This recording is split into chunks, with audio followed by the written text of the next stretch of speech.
is up, YouTube? So I just got 4 books sent to me by a friend of mine, Rob, from Rob's Fat Stack of Comics. So I'm going to break them down 2 and 2. So the first 2 we have is Amazing Spider-Man 46, which is the first Shocker, and then 66, which is an awesome Mysterio cover. So let's take a look at these and see what we are up against. All right, so 46, it's got some wear, got some pretty bad wear there on the spine. You got these color breaks on the bottom.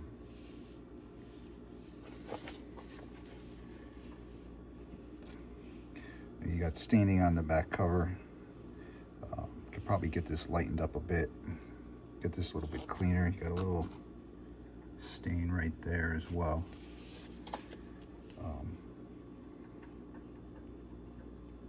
Like a color break here as well. So we got some work we could do on this, make it look a little bit better, especially that back cover. I think that back cover can get way cleaner than what we're looking at. And then we got 66. We got some light staining on this white cover. Look at that crease right there. We'll get that sucker out. A little bit of tanning right there at the edge. Back's not too bad. This is mostly like color rub off stuff, so we probably get a lot of this off. This is a pretty nice book. Not a lot of color breaks. A little one there. A few ticks, but pretty nice book. So we're going to start with the Shocker first, and then jump into this one, doing both all in one video. All right, so what I'm going to start with is obviously my eraser pens. I do have a white high polymer eraser and then absorbing sponge, and then I did bust out the eraser crumbs, we call them, to try to clean up some of these covers a little bit more than what you could do with an eraser, because these you really only want to do on the white.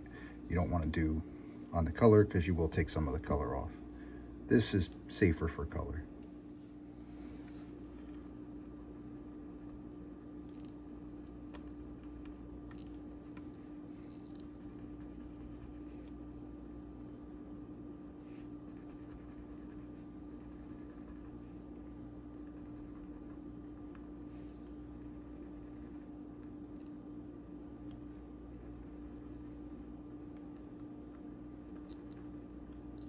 So I'm going to stop the video so you guys don't have to watch me do the whole front. When I get to the back and I do the eraser crumbs, I'll start it back up again. Okay, so we got some soiling along the edge, which usually comes off pretty easily.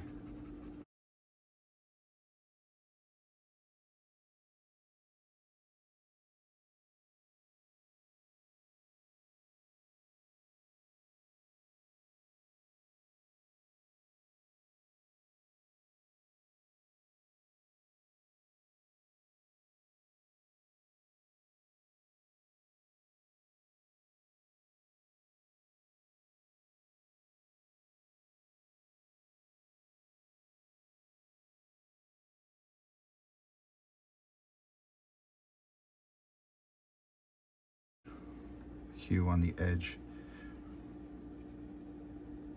When doing the edge, you got to be super gentle, because you don't want to pull it. You'll get a little rip in the edge, which you don't want to do, especially to someone else's book. So you got to be very, very gentle when you get to that edge. Just kind of let the eraser do the work, and obviously make sure you go in the right direction, not towards you, away from you.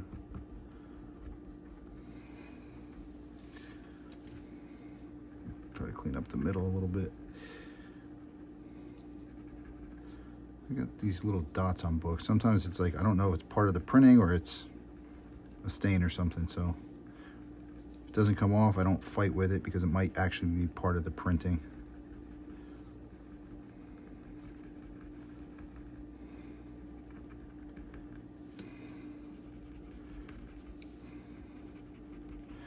If you notice, as I'm doing this, you could see the edges of the pages. So it's just got a tiny bit of a spine roll. We'll try to correct some of that when we steam it and press it to get some of that out of the book. Even if we don't get it all out, I'm sure we can get it better than what it is.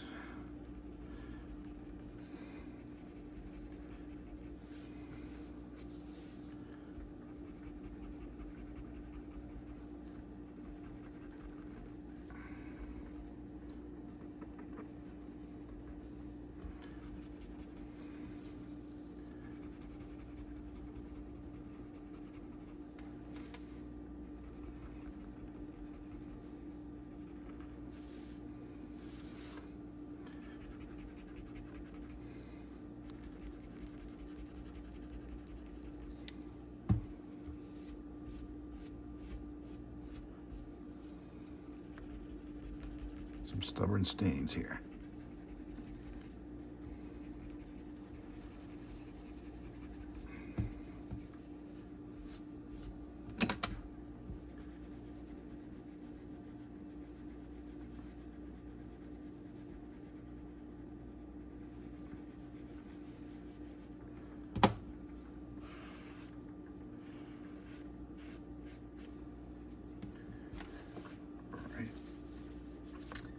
All right, so I'm going to do this in two parts. I'm going to use the eraser crumbs on the back, but I also am going to do the front because sometimes there's some stuff going on with that color that you can't see because the color. But wonderful grading companies will put it under a light and see what's there, and you want to try to get out as much as possible. So this is basically eraser shavings. Parmesan cheese document cleaning pad.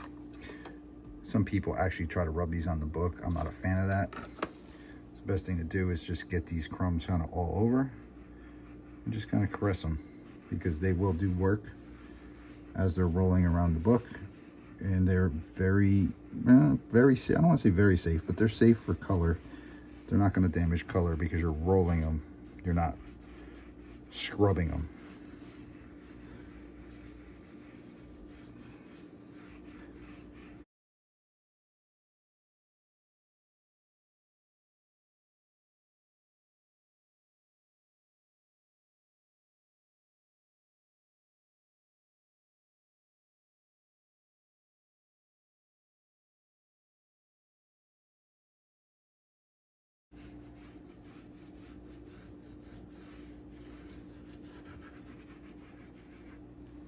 All right, so I'm going to clean this up. And we're going to do the other side. Some more on there. They do make this stuff in a shaker can, but I haven't had a chance to pick one up yet. You get like almost like a quart container, like a big pepper shaker with this stuff in it, because it, you know, sometimes you fight with it getting it out of this pad. All right, same thing.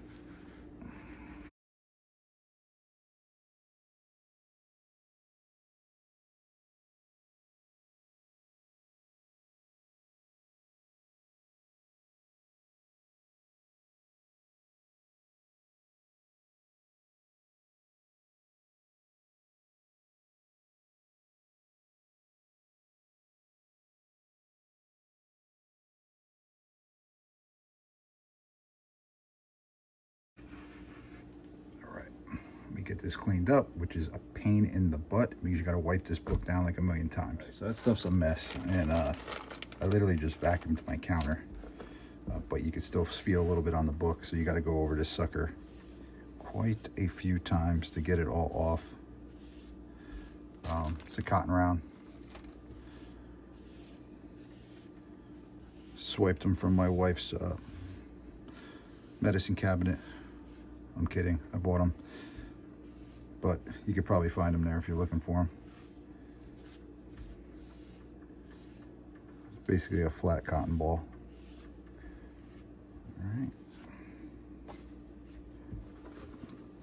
Get a new one.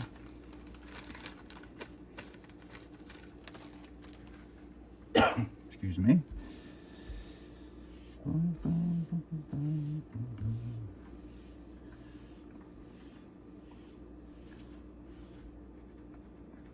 Stupid little, oh, it came off. you can see, edge looks a lot better, but it's still got some staining in there. But definitely thinks the colors pop a little bit better from doing that.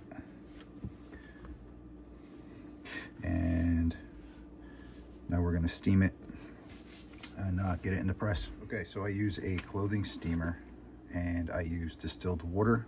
If you don't have distilled water, you can use purified water, but you want as little as possible in your water because tap water's got a lot of junk in it you don't want to put on your book.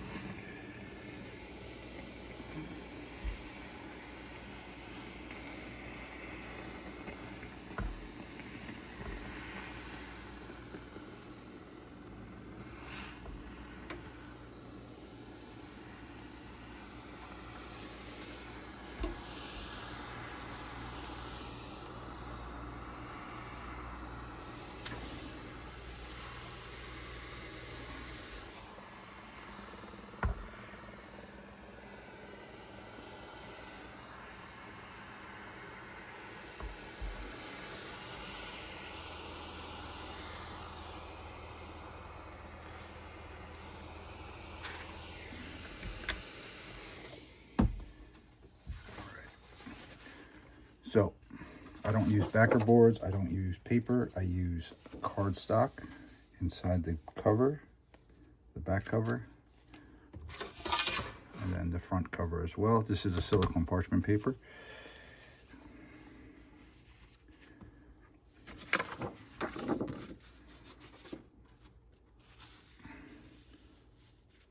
And I already have the press heated up to 160.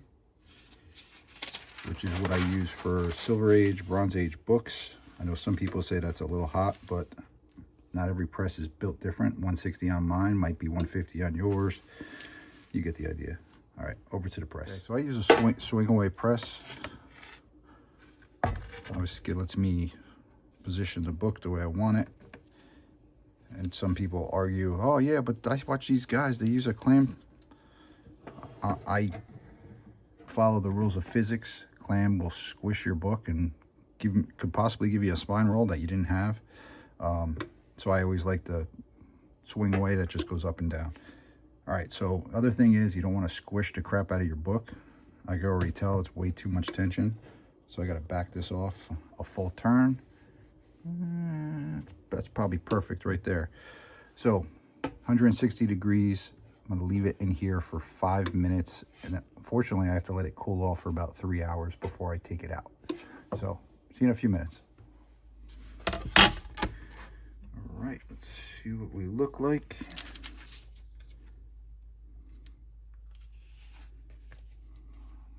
Cover looks nice and flat.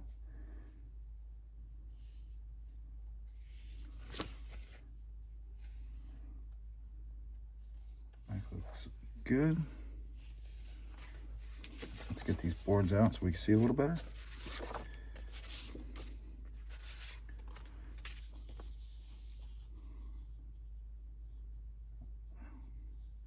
So no more imperfections. Obviously there's some ticks and some wear, but definitely made it look a little bit nicer. That color's kind of shining now. All right, so since this kind of took so much time in the video, I'm gonna have to make a part 2 for the issue number 66. So check that out. I'll be dropping that in another day or so because I don't always do this every single day. If you like this video, hit the like button, hit the subscribe button. I'll see you guys next time.